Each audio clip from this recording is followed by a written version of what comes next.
السلام علیکم ورحمۃ اللہ وبرکاتہ۔ ناظرین، ہم نے بیت اللہ کا طواف آپ کو مکمل بتلایا اور اس کی 2 رکعتیں ادا کرنے کے بعد باب صفا کا استعمال کرتے ہوئے ہم صفا مروہ کی طرف جائیں گے اور سب سے پہلے ہم صفا پہ پہنچیں گے۔ آج کی اس ویڈیو میں آپ کو صفا کے حوالے سے بتلائیں گے، صفا مروہ کی سعی کا طریقہ کار کیا ہے، اس میں کیسے چکر لگایا جاتا ہے، کون سی دعائیں پڑھی جاتی ہیں۔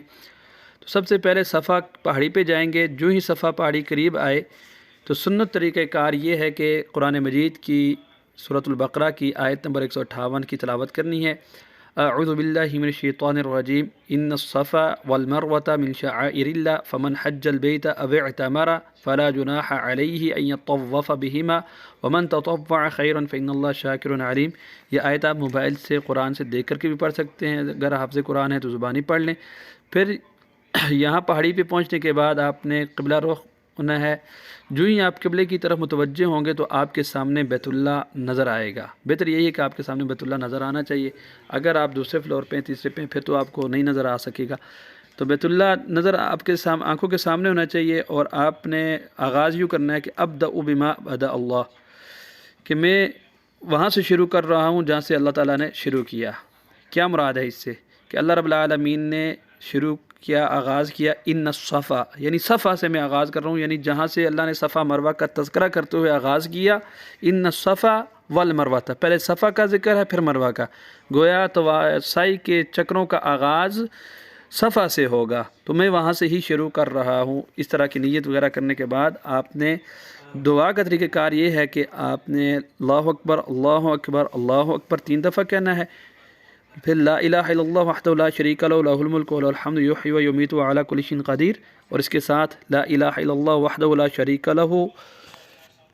انجز وعدہ ونصر عبدہ وہزم الاحزاب وحدہ۔ اس دعا کو یاد کر لیں۔ یہ دعا 3 دفعہ آپ نے کھڑے ہو کے یہاں پہ کہنی ہے،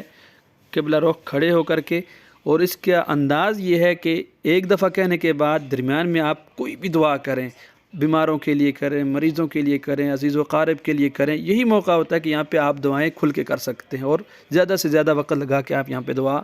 کر سکتے ہیں۔ اور 1 دفعہ دعا کرنے کے بعد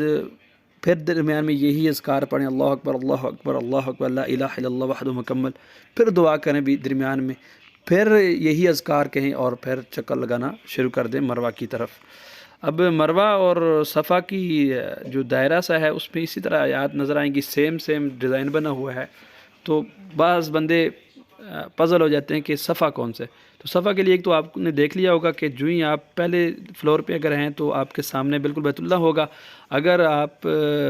بیت اللہ وغیرہ نہیں نظر آ رہا آپ کو تو یہ آپ دیکھ سکتے ہیں، اوپر دائرے سے جھانک کر کے بھی دیکھ سکتے ہیں، یہ نیچے اس طرح کے پہاڑی سی شیشے کے اندر سیو ہوگی۔ اس کے بعد آپ نے مروہ کی طرف جاتے ہوئے ذکر و اذکار کریں، درود شریف پڑھیں، اور میں کہوں گا کہ زیادہ سے زیادہ مغفرت کی دعائیں کریں، قرآن مجید اگر آتا ہے اس کی تلاوت کریں، ہر چکر میں مختلف دعائیں اپنا لیں، اپنی زبان میں بھی کر سکتے ہیں، عربک میں بھی کر سکتے ہیں، جس زبان میں بھی آپ کو دعا آسان لگتی ہے آپ کہہ سکتے ہیں، آہستہ آواز میں کر سکتے ہیں، اونچی آواز میں، جس طرح آپ کو آسانی ہو۔ اس میں یہ دعا اگر آپ زیادہ کریں، جو علماء سلف زیادہ جس کا اہتمام کرتے تھے، رب اغفر وارحم وانت العز الاکرم، تو یہ زیادہ بہتر ہے۔ اس میں استغفار جامع معنی دعا ہے۔ تو یہاں جاتے ہوئے جو ہی سبز لائٹیں آئیں گی وہاں سے سنت طریقہ کار یہ ہے کہ یہاں سے آپ نے بھاگ کے جانا ہے، اور یہ صرف بھاگنا مرد حضرات پہ ہے۔ یہاں پہ بھاگ کر کے جہاں تک سبز لائٹیں ختم ہو رہی ہیں وہاں تک بھاگنا ہے۔ یہاں آپ دیکھ سکتے ہیں یہ مرد حضرات بھاگیں گے، عورتوں کے لیے یہاں سے بھاگنا مشروع نہیں ہے۔ بعض احباب جو ہے اس سائی میں بھی اپنا کندھا ننگا رکھتے ہیں، سائی میں کندھا ننگا رکھنا درست نہیں ہے۔ یہ کندھا ننگا کرنا صرف خاصہ ہے کعبہ کے طواف کا، تو کعبہ کے طواف میں آپ ننگا رکھیں، باقی کندھے ننگے نہیں رکھیں، اور عورتیں یہاں سے نہ بھاگیں۔ اور یہاں سے دعائیں کرتے ہوئے آپ مروہ پہنچیں۔ مروہ پہنچنے کے ساتھ ہی وہاں پر بھی آپ نے اسی طریقے کے ساتھ قبلہ رخ ہو کے دعاؤں کا یہی طریقہ ہے، لیکن اس سے پہلے میں آپ کو بتاتا چلوں کہ جو بھی آپ کے یہ سعی صفا مروہ کے چکر ہیں، چکر کا آغاز یعنی جو 7 چکر آپ نے لگانے ہیں ان کا آغاز صفا سے ہوگا، اختتام مروہ پہ ہوگا، یعنی صفا سے لے کر کے مروہ تک آپ کا 1 چکر کاؤنٹ ہوگا، اور مروہ سے لے کر کے صفا تک دوسرا، پھر صفا سے مروہ تک تیسرا، اور مروہ سے صفا تک چوتھا۔ تو اس طریقے کے ساتھ آپ کا جا کر کے 7واں چکر کمپلیٹ ہوگا مروہ پہ۔ اب اس دورانیے میں اگر کوئی بھول جاتا ہے کہ میرے چکر کتنے ہوئے ہیں، مثال کے طور پہ کچھ چکر لگاتے بھول جاتا ہے کہ میرے چکر 5 ہوئے ہیں یا 7 ہو گئے ہیں، تو اس میں اس کو کم پہ یقین کرنا چاہیے، چونکہ 5 تو کنفرم ہے کہ 5 ہوئے ہی ہوئے ہیں، شک جو ہے وہ 7ویں میں ہے کہ 7 ہوئے ہیں کہ نہیں ہوئے، تو اس لیے کم پہ اکتفا کرتے ہوئے اپنا چکر مزید لگا لے۔ تو ایسا ہونا چاہیے، یعنی مثال کے طور پہ اگر کوئی بھول گیا ہے کہ میرے چکر 3 ہوئے ہیں یا 5 ہوئے ہیں، تو اب اکتفا اس کو کم پہ کرنا چاہیے، چونکہ 3 تو اس کے کنفرم ہیں اور شک جو ہے وہ 5ویں پہ ہے، لازمی بات ہے جو زائد چیزیں ہے اس کا شک ہے کہ یہ ہوا ہے کہ نہیں ہوا، تو اس لیے زیادہ والے کو چھوڑ کر کے کم پہ اکتفا کرتے ہوئے 3 کو شمار کر کے باقی مزید چکر لگا لے۔ تو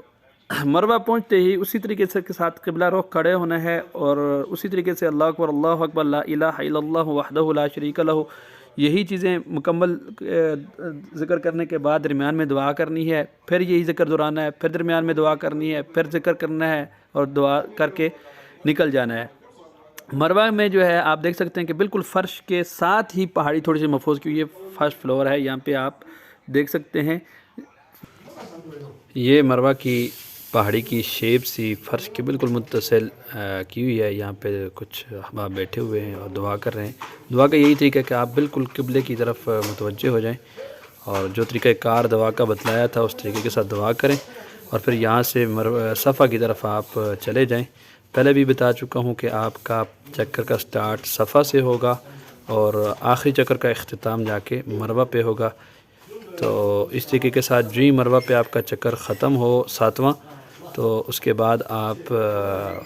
اپنے بالوں کا حلق کروائیں جا کر کے۔ حلق بہتر ہے، چونکہ جو حلق کروائے گا اس کے لیے نبی علیہ السلام نے 3 دفعہ رحمت کی دعا کی ہے، اور صرف بال کٹوانے والے کے لیے، قصر کروانے والے کے لیے اللہ کے نبی صلی اللہ علیہ وسلم نے 1 دفعہ دعا کی ہے۔ دونوں جائز ہیں، آپ کروا سکتے ہیں، لیکن جو قصر کرواتے ہیں وہ بہت سی غلطیاں کر جاتے ہیں کہ وہ بال سر کے کچھ حصہ جو ہے وہ لے لیتے ہیں، باقی چھوڑ دیتے ہیں، جبکہ قصر میں یہ ضروری ہے کہ بال سر کے ہر حصے سے بال جو ہے وہ لیے جائیں، تو یہ کوشش کرنی چاہیے۔ صرف عورتیں جو ہے وہ اپنی گد سے تھوڑا سے بال کٹوا سکتی ہیں، جبکہ مرد کو اپنے سر کے ہر حصے سے بال کٹوانے ہوں گے، تب جا کے اس کی قصر مکمل ہوگی۔ تو اس طریقے کے ساتھ جو ہی آپ نے قصر اور حلق کروا لی، اگر آپ کا عمرہ ہے تو عمرہ آپ کا مکمل ہو گیا ہے، اگر آپ کا حج کا عمرہ ہے تب بھی آپ کا وہ عمرے کے تمام افعال مکمل ہو گئے ہیں۔ اب آپ غسل وغیرہ کر کے اپنا لباس، عام لباس پہن سکتے ہیں، تمام پابندیوں سے آپ آزاد ہیں۔